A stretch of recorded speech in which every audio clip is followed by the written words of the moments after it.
My aunt got pregnant with my child when I was 16, and my mom had no idea. 8 years later, she found out and is kicking me out. So, I, 24M, have had my life flipped around. My mom was 10, and her sister, who I'll now call my aunt, was 14 when they immigrated from Taiwan. My mom got into a lot of trouble, and she and my dad were both 14 when she got pregnant. My grandparents didn't let her get rid of me, so I ended up being born. I was close to my mom until I was about 8, and then she just started partying, hanging out with friends, and arguing with my grandparents all the time. There were a few times when she just took me after an argument and kept me away for a month, or had my dad keep me. It continued like that until I was 13, and my grandparents passed away. My aunt's engagement collapsed, and she moved in to help my mom. That's when my aunt started grooming me, and it messed me up.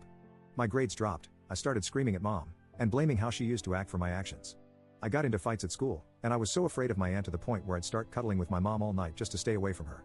When I was 16, my aunt got pregnant, and she moved away with a friend like a week later.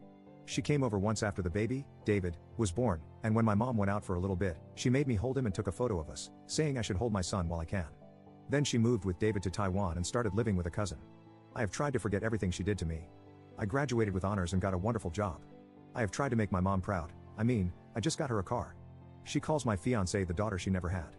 My fiancée is the only one I've ever opened up to because I had to let her know. Apparently, last Monday, my aunt had one too many drinks and told a cousin everything she did to me and about me being David's father. She got kicked out right away, and my mom was told everything by the cousin. My mom had a breakdown and asked me if she was really so horrible that I couldn't tell her this happened to me. She yelled that she would have been able to help, but because I didn't know, her grandson is stuck with a monster.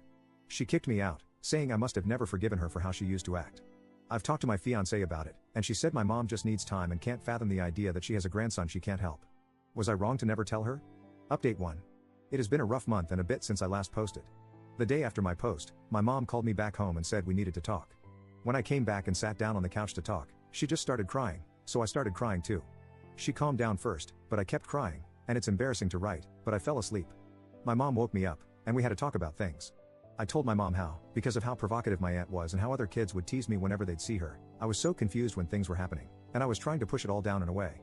She even brought up how she should have known something was wrong, because no kid at that age should cuddle with their mom all through the night, but she was too wrapped up in trying to have fun to notice. And then, I don't know, I tried to tell her how much I've worked to make her proud. She told me that she's always been proud and I'm proof that she didn't end up being a waste of space like her parents always called her. I'm her entire life. And then she admitted that she called my aunt the night before. She told me that even though she wanted to be sly with things to find out about David, my aunt knew why she was calling. It turns out after my cousin kicked her out, my aunt moved into a hotel room because she couldn't afford an apartment. My mom offered to pay for that apartment on the condition that she sends David to her, and my aunt agreed. My mom told me that she wishes she could send my aunt to jail so she could suffer, but she won't fail her grandson like she failed me, so she had to bring him. He came a week after, and my aunt did not come with him. She sent him on the plane with a relative who didn't know what was up and left the day after to visit other people.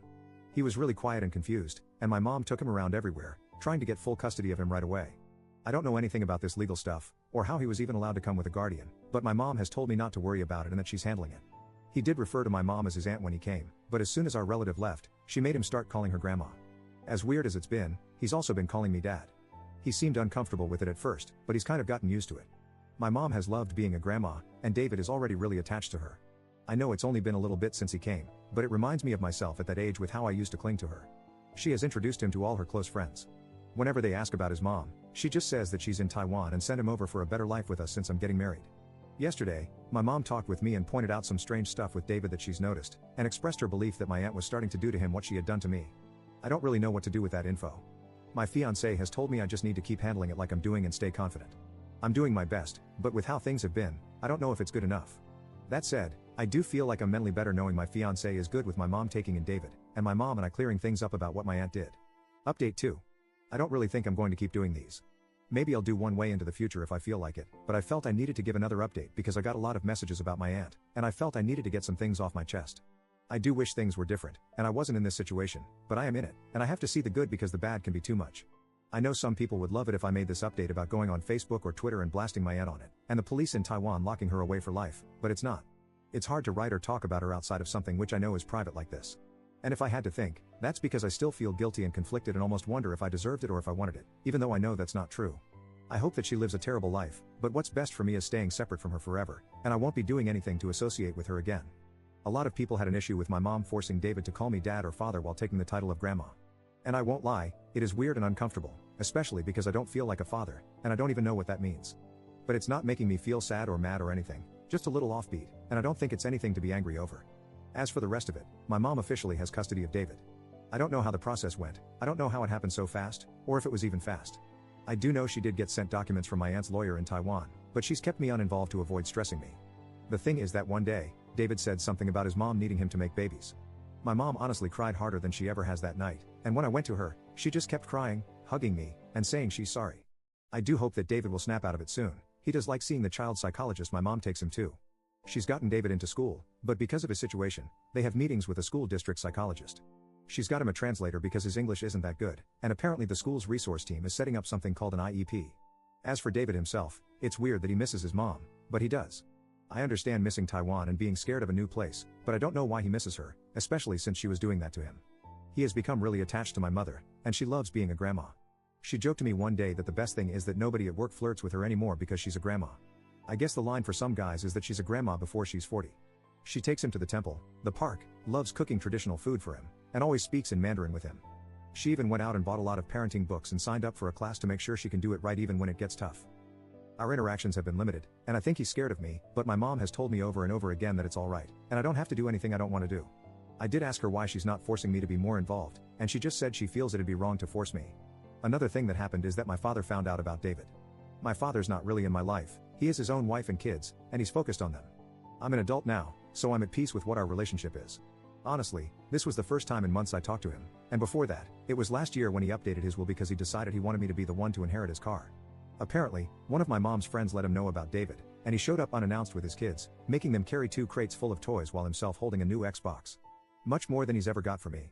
He talked to my mom about everything while his kids played with David, and I won't lie, I felt jealous of them because it seems like being an uncle and aunt is easier than being whatever I am. But when my dad talked to me that day, we were alone in my room, and he cried too because he never wanted me to be a dad as early as him, and it was weird seeing him cry or be affectionate with me. My mom and dad did take David out to the park that day, and he honestly had so much fun with them. I saw them come home, and he was walking between them, my mom holding his left hand and my dad holding his right hand, and they seemed to be having so much fun. It was almost like that could have been us if the timing was right, and that did feel really sweet. My mom has let my dad take David to his house a few times as well, and he started calling my dad's wife Steppy, which is weird because she's more Chinese than my mom is. They still call me on FaceTime just to talk with him, and my dad has come a few times since then because they want to see their nephew. My mom is going to go with my dad's family on Halloween because they all want to take David out. The best thing for me, though, has been my fiancée. I guess I never really understood the term that she's my rock before this, but I get it now. My mom gets it too and has me call her whenever things start to get uncomfortable, and I get why she calls me when she's in a similar place. Her family has been amazing and understanding too. They've got a very sanitized version of what happened to me, just like my mom, but they've all been so great to me. It's weird because it's like I got the one fiancé whose family treats me well despite it. And I won't lie, her parents are very traditionally Chinese, and I was scared they wouldn't keep approving of me, but her grandfather gave me a hug. So, I am in a better place, and my fiancé is probably the biggest reason why. Thanks for listening to my TED Talk.